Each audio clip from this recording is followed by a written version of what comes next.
Welcome. The renowned and popular British writer Gilbert Keith Chesterton said, "There's no such thing on earth as an uninteresting subject. The only thing that can exist is an uninteresting person." Education is the cornerstone, the foundation on which a great civilization prospers.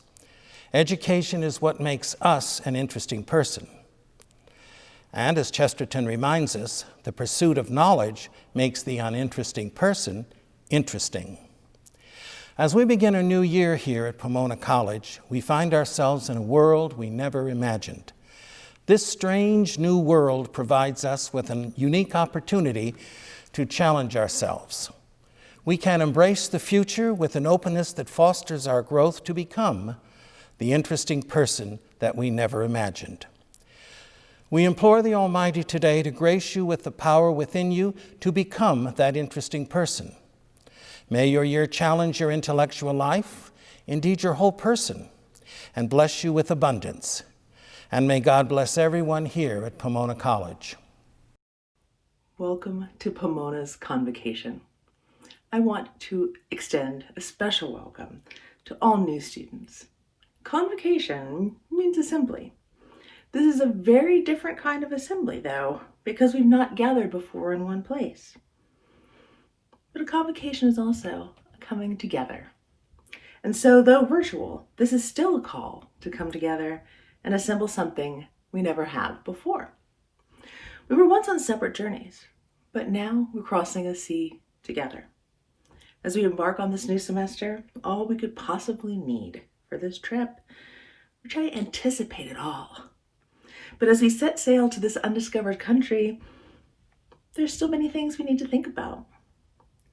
How we can find community, how we can seek out what is true, what is certain and factual, what is fake or temporal, and what's relative and personal.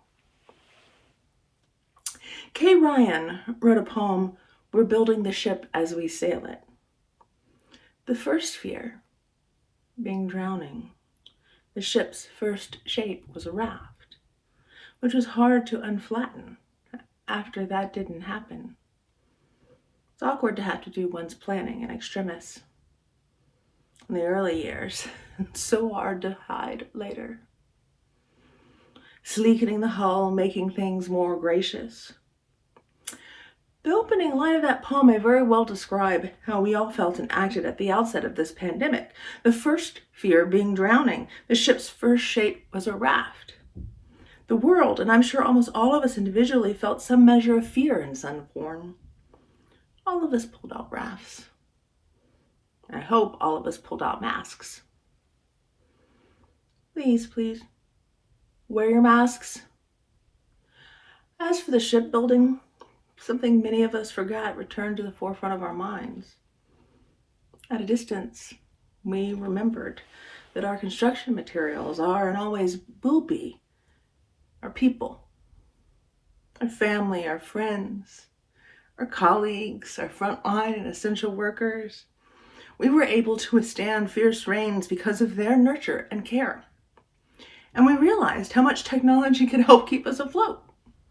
This semester at Pomona, you will stay above the sea. Thanks to the encouragement of your loved ones at home, you will stay above the sea. Thanks to your professors connected with you online, you will stay above sea because we will, united, conceive new ways of cultivating togetherness across the expanse. We're sailing like individuals in the night, but we are on this voyage together, and we must stay in touch and find our way collectively. The poet says later, it's awkward to have to do one's planning in extremis in the early years. This shipbuilding we're doing requires creativity, and creativity is a hallmark of a liberal arts education. But what has been made apparent in the last several months is it's not an abstract educational skill we merely talk about. It's a real-world survival technique.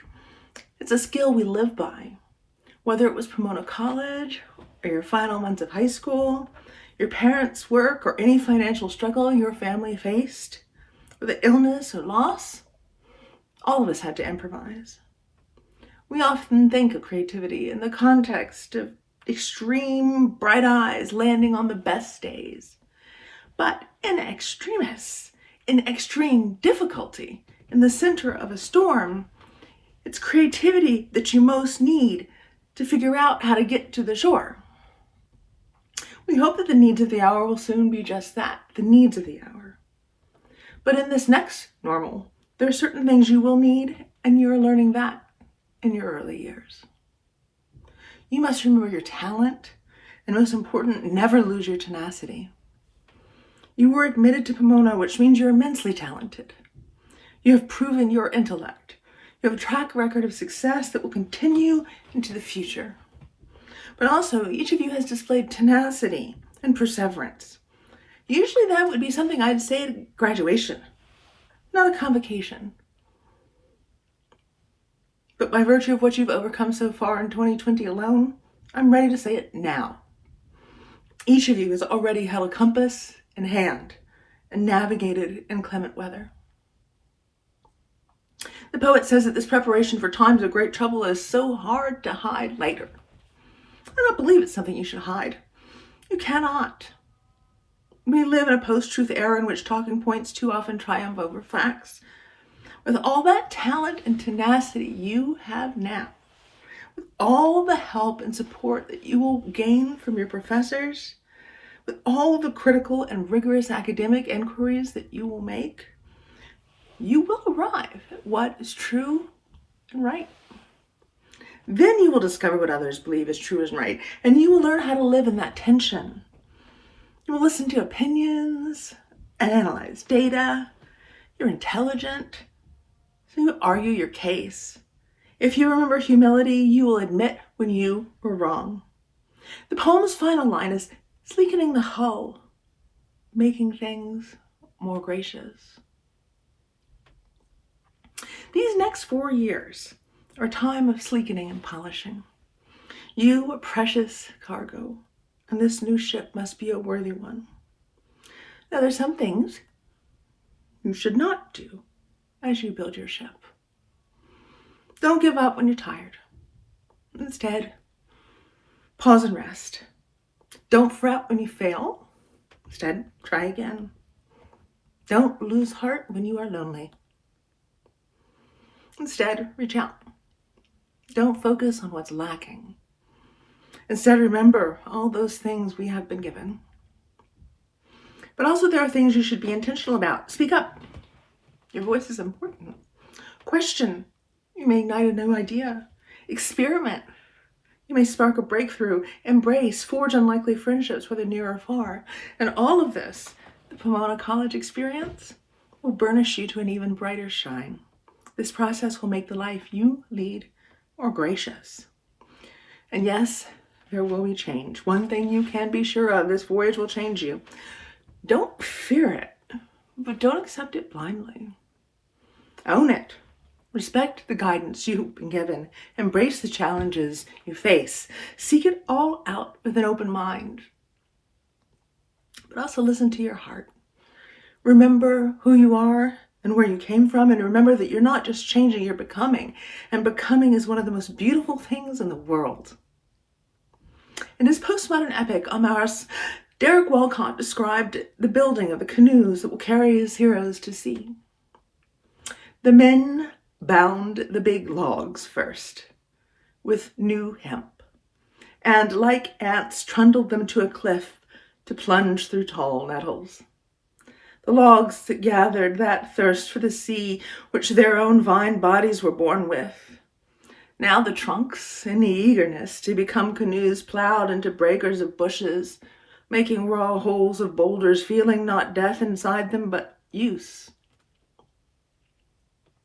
To roof the sea, to be hulls.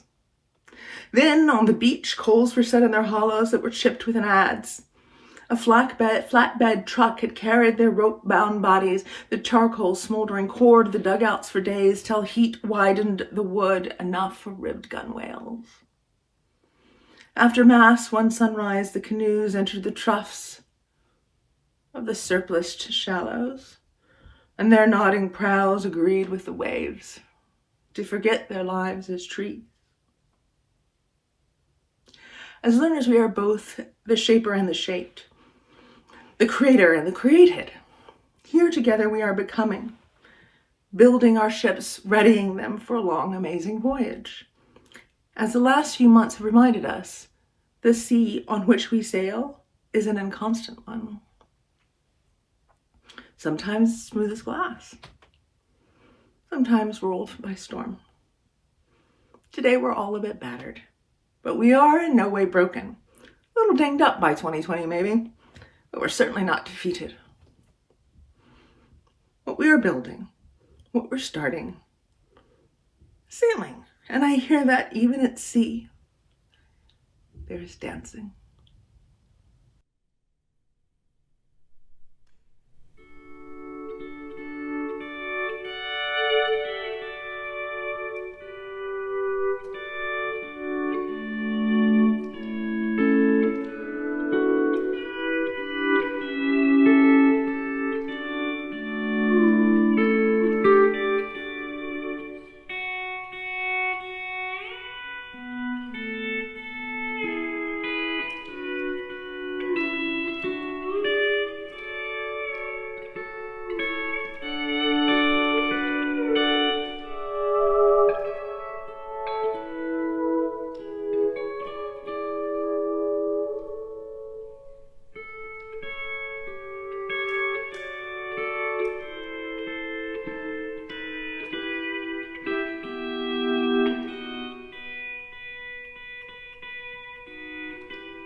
Greetings, I'm Avis Hinkson, Vice President and Dean of Students.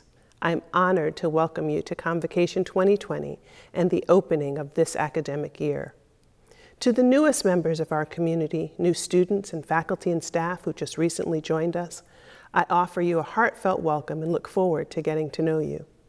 To returning students, faculty, and staff, I hope in the midst of everything you found some time to relax over the summer and share my excitement about this new academic year. This year is enveloped in and will be contextualized by big national and international issues, including the pandemic, a presidential election, the Black Lives Matter movement, DACA and immigration challenges for international students, the recent death of a civil rights giant, military unrest, and increased online communication and education. While all of these may feel overwhelming, I believe that an academic setting like Pomona gives us the opportunity to hear from a diverse array of experts and great minds to help us better understand the breadth and depth of each issue. Over the course of the semester, I hope we each benefit from numerous opportunities to engage in conversation about these big issues that will change our thinking dramatically. Possibly more importantly, I hope a conversation or reading about one of these issues or something equally as important will lead each of us to find a way to work for the differences we desire to see in our home communities across the world. For me, a liberal arts education comes alive when the classroom conversation sparks new interests or refines old interests to the point that new actions are taken for the good of community. So while our format of education, both curricular and co-curricular, may be different this year, it is my sincere wish for each of us that our conversations, explorations, and all learning will be all the more rich. And may it be filled with new insights, thought-provoking challenges, good humor, and new and deeper relationships. Each year, I select a theme to highlight at least one goal that I hope will be the hallmark of the year. I doubt it will surprise you that my theme for this year is communication, with a need to maintain physical distance from one another, spend time in what I like to call the Brady Bunch boxes of Zoom, learn new platforms to communicate with people we all are used to being in the presence of regularly, and not having those chance meetings as we go to Starbucks or our favorite campus coffee spot. It is crucial that we work hard to communicate, and maybe even over-communicate to be certain that our words and intentions are understood. I look forward to creating and experiencing new ways of communicating with you this year. From sharing a story about our childhood to make a point or to make someone laugh, to gathering in small groups to work on projects together, to finding our way through disagreements, I hope that our communication skills will be strengthened and we will commit ourselves to listening with a desire to understand and speaking with concern for the hearer. With all that said, I'm excited for this opportunity to stand before you and introduce our next speaker, Payal, or Pi, as she is frequently called on campus, Kachru, our student body president. She is a rising senior who comes to us from Burr Ridge, Illinois, and is an econ major with an art history minor. She's a gifted student leader who served as ASPC's vice president and chief financial officer last school year, managing a club budget of over $100,000 among other responsibilities. Gaining the trust of her classmates from the very beginning, Pi was first-year class president and then South Campus representative.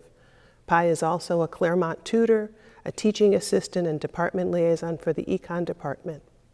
She loves video games and modern Latin American and South Asian art. Her leadership can certainly be characterized by her easy smile, warmth, attention to details without forgetting the bigness of the whole picture, and her love for Pomona. In English, Spanish, or Hindi, Pi is more than willing to converse with you about what is needed to make the student experience the best it can be. She also cherishes the opportunity to share the concerns of the student body with trustees, administrators, and other groups that share her love for Pomona and are working on strategic goals. I look forward to working with Pi along with all the members of ASPC this year, and know that with Pi's capable leadership, the student body is in good hands. Please join me in wishing Pi an amazing senior year, as well as congratulating her on her new role of President of ASPC as I present her to you. Chirp, chirp. Thank you, Dean Avis, for that wonderful introduction. Welcome students, faculty, staff, trustees, and other members of our college community. And most of all, a very warm welcome to the class of 2024 and our new transfer students as you start your first academic year here at Pomona. I remember that my first semester on campus was pretty rough. Trying to adjust to a new lifestyle, a new level of academic rigor, finding your sense of self, what you stand for, and who your friends are in a new space. That journey is tough enough. To have it all online, well, I cannot imagine what it will be like for you. No one can.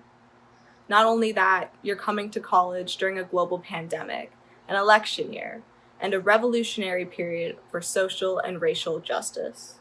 On top of this, you all come with your own stories and experiences.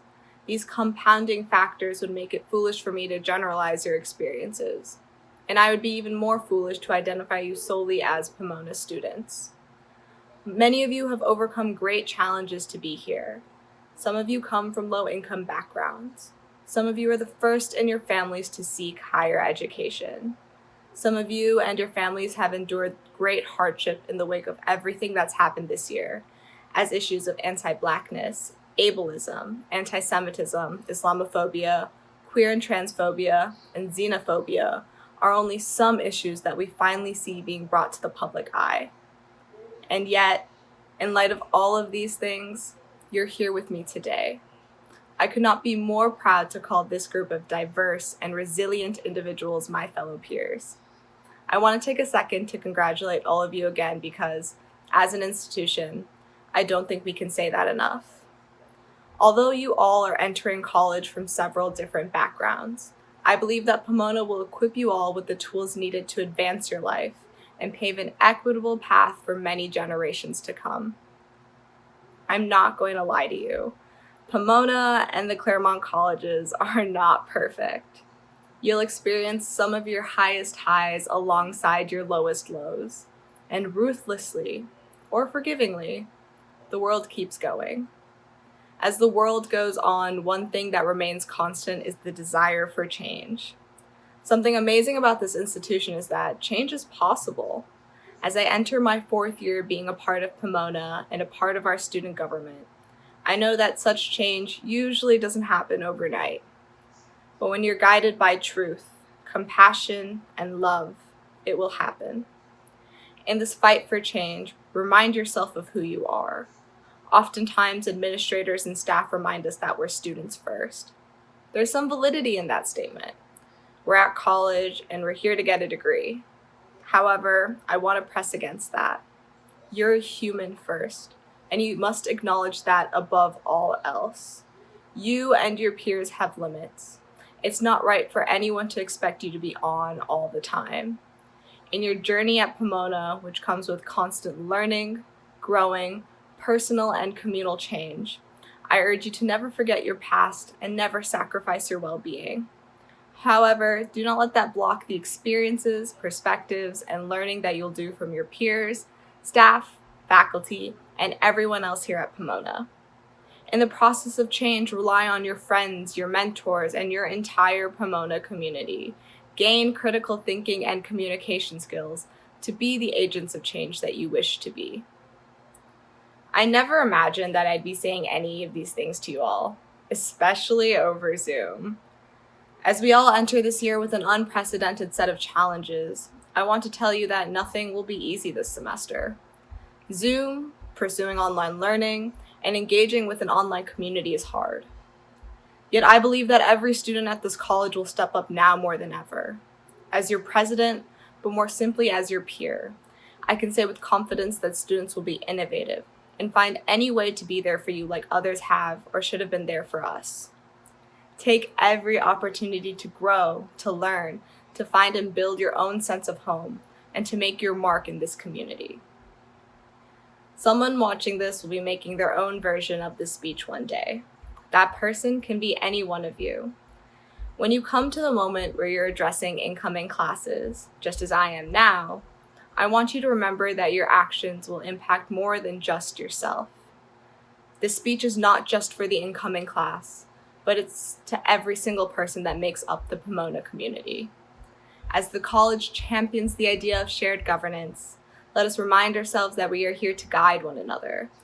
We must recommit ourselves to the improvement and success of our entire community, not just some or a majority. I ask you all, from students to faculty to the board of trustees, to continue to inspire one another, be open to criticisms and concerns, and do your best to be proactive and be there for one another. It is everyday people that make history every single day, and I see you all as those people. Before I send you off, I want to reiterate something that our past ASPC president, Miguel Delgado, said at last year's Convocation. Anything that we accomplish this year will be done as a community. ASPC is not solely about what we can do for you, but what we can do together. Miguel was a fantastic leader, and his drive and compassion laid the foundational bridge between student interests and institutional change. I only hope to follow in his footsteps. ASPC is only as strong as the people it represents, so I hope that, together, we can create a better Pomona for tomorrow, today. While we're all so far apart, we have an opportunity to be incredibly close. In order to foster that close community, it is on every member to be there for each other, to listen, engage, and act beyond your individual self. To each and every one of you, I cannot wait to see everything you do this year and how you shape Pomona for the better. Thank you, and have a wonderful first year here at Pomona. Greetings, sage folk, to my friends and colleagues, returning students, and most importantly, to the class of 2024, a warm Pomona College welcome. Congratulations to you all on the start of this historic semester, which is unlike Pomona has seen in the modern era. And to provide you with the greater context, I now have the pleasure of introducing to you our Pomona College 2020 commencement speaker, Professor Phil Choi. Phil is an associate professor of physics and astronomy who has been with the college since 2007. A true liberal arts soul, Phil received his bachelor's degree from Wesleyan University and his master's and PhD from UC Santa Cruz. He is a legendary teacher and a 2017 winner of Pomona College's Whig Award for Excellence in Teaching, the highest honor bestowed by the college upon its faculty. I hope that many of you will have the pleasure of learning with him during your time here. Phil is an astronomer, but one with a deep and abiding curiosity about history. History at the largest possible scale, the interactions of entire galaxies, the processes of star formation in young star clusters, and how the formation of stars has changed from the early history of the universe to the present day. A true student of information that may be gained by seeking new perspectives, Phil has recently begun exploring the use of adaptive optics, which offer a cutting-edge way to correct for the many and rapidly changing effects of Earth's atmosphere in real time when making observations with Earth-bound instruments. This pioneering work has netted him a $640,000 grant from the National Science Foundation, and as well, it's greatly expanded the work that can be done with even modest ground-sized telescopes, most prominently Pomona College's own Table Mountain 1-meter telescope. His work and publications with Pomona College students has brought his own research focus from the depths of our universe's early history to the detection of near-Earth asteroids closer to home.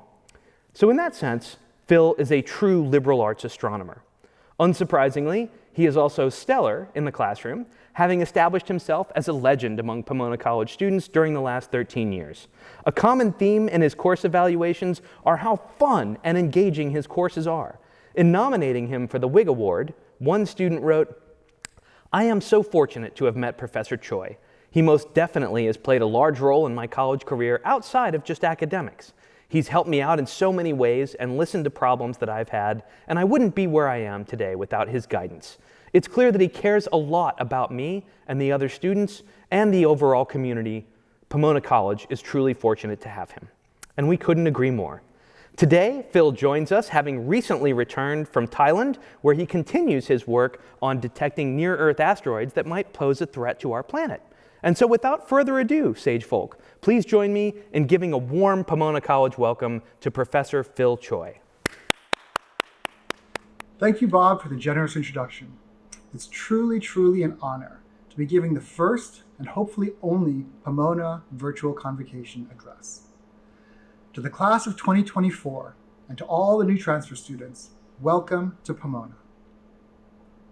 This year was always going to be a year of firsts for you. First convocation, first Pomona class, first college roommate. What makes this year extra special, though, is that it is the first for everyone. Firsts are scary, but firsts are also enthralling. They elicit a mix of excitement and nerves, and I'm here to tell you, whatever you're feeling right now, you are not alone in this journey. The faculty who would normally be welcoming you with me on stage are just as excited and just as nervous about navigating these uncharted waters together. It's amazing to think that 400 plus new students and 200 faculty members could be dialed into this convocation from more than a dozen different time zones around the world. In celebration of this moment, I want to acknowledge some of the collective efforts it took to get us here today. First of all, to all you students, thank you for having faith in us and faith in yourselves and for choosing to participate. You could have decided to watch from the sidelines, but you didn't. You chose to engage. It'll be an exciting semester, and I'm confident that you won't regret not sitting this one out. To my faculty colleagues, thank you for collectively engaging in tens of thousands of hours of specialized trainings and workshops on online pedagogy, community building, new technologies, equity, and more in preparation for this moment. To the staff across the college, thank you for doing much of the heaviest lifting this summer and for having the fluidity to respond to the innumerable challenges that emerge continuously. Finally, to the administration, thank you for having the optimism to plan for a return when the prognosis was positive and the humility and foresight to change course when the tides turned.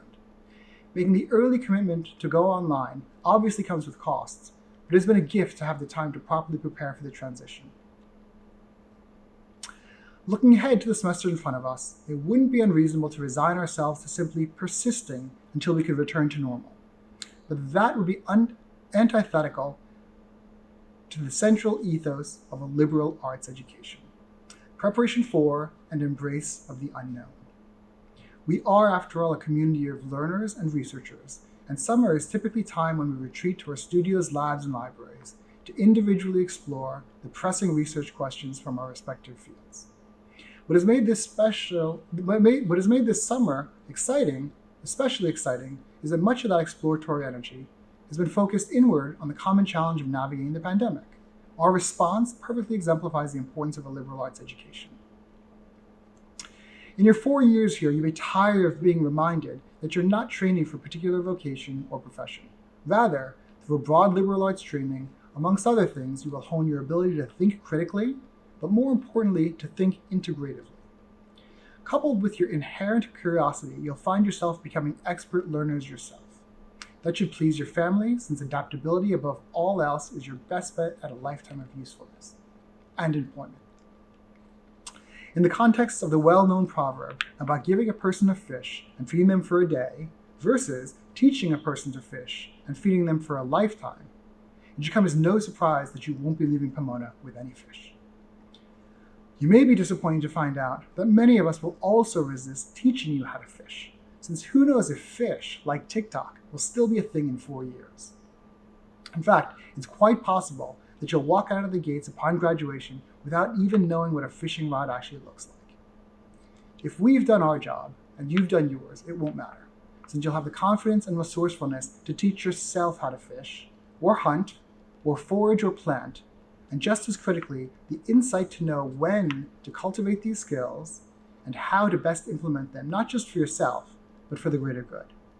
When I started thinking about this address a few weeks ago, it was amid a constant news stream about COVID, quarantines, protests, and politics, not to mention the never-ending drama around school reopenings. It was a dark time, trying to make sense of the state of our nation and the world. Fortunately, around that same time, I started hearing a slight buzz from former and current colleagues at the Jet Propulsion Lab, JPL. It was about the launching of Mars 2020 that was imminent. Some of you may have followed the story, but I think it largely flew under the radar with everything else happening around us. Mars 2020 will do a ton of amazing science, but in a nutshell, its reach goal is to unearth evidence of ancient microbial life, which, if found, would arguably be the most important discovery of our lifetime. Can you imagine? The single discovery that could happen within a year or so would force us to rewrite the book on the origin of life itself. The prospect of discovering extraterrestrial life is exciting, but as someone looking with mild trepidation at our own fall 2020, something else piqued my interest even more. I was curious how the Mars team of hundreds of scientists, engineers, and staff managed to make the final push to the launch pad during a lockdown, when many seemed resigned to binge-watching musical theater and K-drama. Digging deeper, I found some inspiring parallels between Mars 2020 and Pomona 2024 that I'd like to share with you now. So in early March, just as most of you were probably planning college visits, JPL christened the Mars 2020 mission with the names Perseverance and Ingenuity. Some folks question the wisdom of letting middle schoolers name billion-dollar missions through an essay contest. But even if you're a critic, it's hard to imagine a more fitting name than Perseverance, given the challenges the JPL team would face during the final months before launch. Within a week of that announcement, cases spiked around the country, the Claremont colleges shuttered their campuses, canceled all visits, presumably including many of yours. The following week, NASA followed suit, closing their labs to all but mission-critical personnel. The rest is history. We lived it, so I don't need to recap it. Similar to us, the Mars team had an unmovable deadline, a midsummer launch window that only opens every 2 years. If they missed that window, they couldn't just postpone for a semester or take a gap year. They would have been grounded until at least 2022 before they could even consider another attempt. The truth, though, is, just as no one would judge you for deciding to defer a year to join Pomona 2025, no one would have batted an eye if NASA announced that Mars 2020 was suddenly to become Mars 2022. So when I heard the mission was still slated to fly, it was one of the first encouraging pieces of news I'd seen in a while. It immediately gave me hope for the launch of our own academic year, so I wanted to tie our fate to theirs. If JPL could persevere through 5 months of Zoom calls to get a rover onto Mars, certainly we could get 400 students to and off the starting line. Mars 2020 launched on July 30th, just a few weeks ago. And after a 7-month trip, the Voyager will attempt to land on February 18th, 2021, and begin a 2-year exploration of the Jezero crater, an ancient lake basin. We fortunately have a much simpler commute, but like Mars 2020, everything we invested in the last few months will be for nothing if we don't stick our landing this week and transition into a mode of exploration and growth. Success in this next stage is going to demand a little bit more than just perseverance. It'll require active engagement and collaboration, and you guessed it, ingenuity to overcome some unforeseeable challenges. So today is your D-Day, and you're in uncharted territory. You're the very first set of humans to start this phase of life in a largely global virtual mode. The rules and goals will be in constant flux. It's daunting but exciting. Many of the skills that got you here, patience, persistence, discipline, and smarts, whatever that means, they won't be discarded at the door, but you'll definitely want some more tools. Adaptability, communication, and ingenuity are some of the skills that you'll undoubtedly need to hone and rely on in this next phase. The Mars team, like you, will encounter unforeseeable obstacles that cannot be predicted, but can, fortunately, be planned for. How does that work? Well, one can prepare for the expected by meticulously planning around individual events or outcomes. You have an exam, you study for it. You have a paper, you outline it. But the way one prepares for the unexpected is by building systems that not only allow, but promote adaptation. For instance, since there are no more oceans or rivers on Mars, it turns out that fish actually aren't a thing there, at least not anymore. So that nifty fishing rod you thought you were getting with your Pomona degree wouldn't do you much good on Mars, at least not for fishing.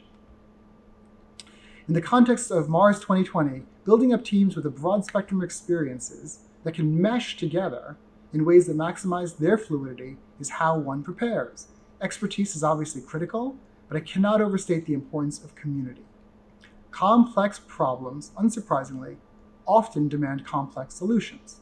And despite what Marvel or Musk would have you think, they are rarely solved through individual genius. I want to emphasize this point in the context of the importance of team building. There's been a lot of speculation that remote teaching will neutralize the secret sauce of the liberal arts experience. After all, what is a residential liberal arts experience without 15-person seminars, 4-person mentor sessions, or heaven forbid, without the residential? I'll let you in on a secret. Those are perks, nice perks, that enhance the experience, but they're not the core of the experience itself. Community is at the heart of the residential liberal arts experience. And though we're used to building that community in classrooms and dorms, halls, and dining ways, this semester we have to reinvent ourselves by creating new ways of seeing community from afar. With that in mind, consider that in these next 4 years, you will all achieve numerous individual accomplishments, whether in the classroom or in the studio, or in the lab or in the community. Your admission to the class of 2024 was largely based on those types of individual triumphs. But now that you're here, I'd ask you to ponder the question of how you'll bring your talents to bear on challenges that are well beyond the individual. The next time you're in a big Zoom call, scan the faces on the screen and recognize that you now have 4 years of access to a community of 400 plus other new incoming students who are just as triumphant as you, but in such broad range of ways that you will be blown away. So the challenges that we're facing right now are not going to go away in the coming months. Yet I'm encouraged about where we are and where we're headed, and what the semester holds. In fact, the challenges themselves are the fuel for my optimism. In his recent book, Humankind, Dutch historian Rutger Bregman investigates the inherent nature of humankind. He writes, and I'll quote, "There's a persistent myth that by their very nature humans are selfish, aggressive, and quick to panic. It's what Dutch biologist Frans de Waal likes to call veneer theory, the notion that civilization is nothing more than a thin veneer that will crack at the merest provocation. In actuality, the opposite is true. It's when crisis hits, when the bombs fall, where the floodwaters rise, that we humans become our best selves. Now, I won't make Rutger Bregman's case for him here. But this idea that we become our best, not worst selves in the face of crisis, it's been sitting with me throughout the summer. And I invite you to entertain it as well, to see if it doesn't shape your perspective in some way on the state of the world around us. I'll share one more anecdote that resonated with me. It relates to life in London before and during and after the Blitz, the German bombing campaign against Britain that spanned about 9 months during the first half of World War II. During that campaign, about 80,000 bombs were dropped, then they killed about 40,000 people. Amazingly, it was said that after the war, many British would yearn for the days of the Blitz, because despite the devastation it wrought, it was a time when everyone helped each other out, irrespective of politics or class. Now, that might not exactly mirror the current environment in the US, but there's certainly positive other externalities that we can all identify with and retain, rather than long for when we return to normalcy. In summary, let me leave you with a few final thoughts. The pandemic will pass, and when it does, I expect we'll reflect on it as a catalyst that will better prepare us to tackle the even more dangerous and complex crises like climate change, like structural racism in our country, like systematic inequality. These things plague us all, they've been around, they're lurking in the wings. When we return to campus, I'm confident this group will emerge as the strongest and most connected Pomona class ever, because of, not despite, the challenges that we face together now. And finally, the coming semester is going to be an exciting time of reflection, engagement, and reinvention for everyone here, from faculty to staff to students. It's a perfect opportunity to challenge our norms and status quo as teachers and students in and out of the classroom, as well as an institution and community. Let's be creative, let's enjoy this time together. Like the Brits at the Blitz, it won't surprise me at all if we end up looking back longingly at it in the future. Thank you for your time, thank you for listening. Welcome once again, and please, please, please, let's have some fun.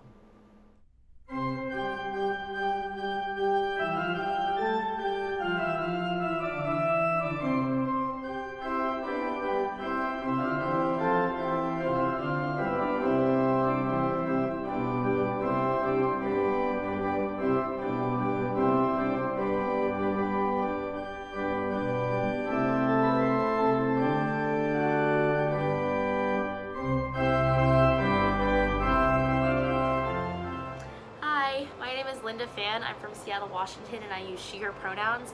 I decided to come to Pomona because of the people I automatically met as soon as I was accepted. Pomona students are so hardworking, passionate for social change, and intelligent, and I automatically knew I wanted to surround myself with those type of students. Hi everyone, my name is Collins Munene Karaoke. I live in Nairobi, Kenya. What I'm looking forward to most out of the first semester at Pomona is my critical inquiry seminar class on Tolkien. I'm an avid Tolkien fan. The reason why I chose to go to Pomona College is because of the small class sizes and the fact that I can take a class in any of the other 5C colleges. The connections I'll make with the professors and the current students after graduation is what I'll cherish most out of my Pomona experience. Hi everyone, I'm Maria Gonzalez. I'm from Miami, Florida, also known as the not-so-sunshine state. As you can probably see, it's storming outside. But I'm definitely looking forward to exploring and finding new passions at Pomona. Hope to see you soon! Hi, my name is Yusuf Al-Masalami and I live in Brooklyn, New York, and I chose Pomona College for all the fun traditions that we have, like who would give up being thrown into the fountain on their birthday, and you can't forget Ski Beach Day. But I'm also looking forward to knowing people, whether in person or in Zoom, and I'm so excited for the first day to meet new professors, and I'm a teeny bit anxious to find out what my ID1 is. Well, I really hope to talk to you guys on campus in the spring and just really get to know everyone in the first semester. Hey guys, I'm Anna Pruitt, and I'm from Anacortes, Washington. I actually live on a little island called Guaymas, and while I love my little island, I chose Pomona for the great amount of diversity it offers, way more than here in my home, and the incredible people who I'm really excited to meet. even if it's from my grandma's apartment. So, hope to see you guys soon. Oh hey, I didn't see you over there. My name is Bala Damji. I was just petting a fake turtle and looking over at the horizon. But how are you guys? I'm from Mombasa, Kenya, and I can't wait to join Pomona this fall. I can't wait to have access to a wonderful network, wonderful people, and a wonderful aura that the college provides. I'm coming from far, so I'm quite nervous, but I'm just as excited. I'll see you soon.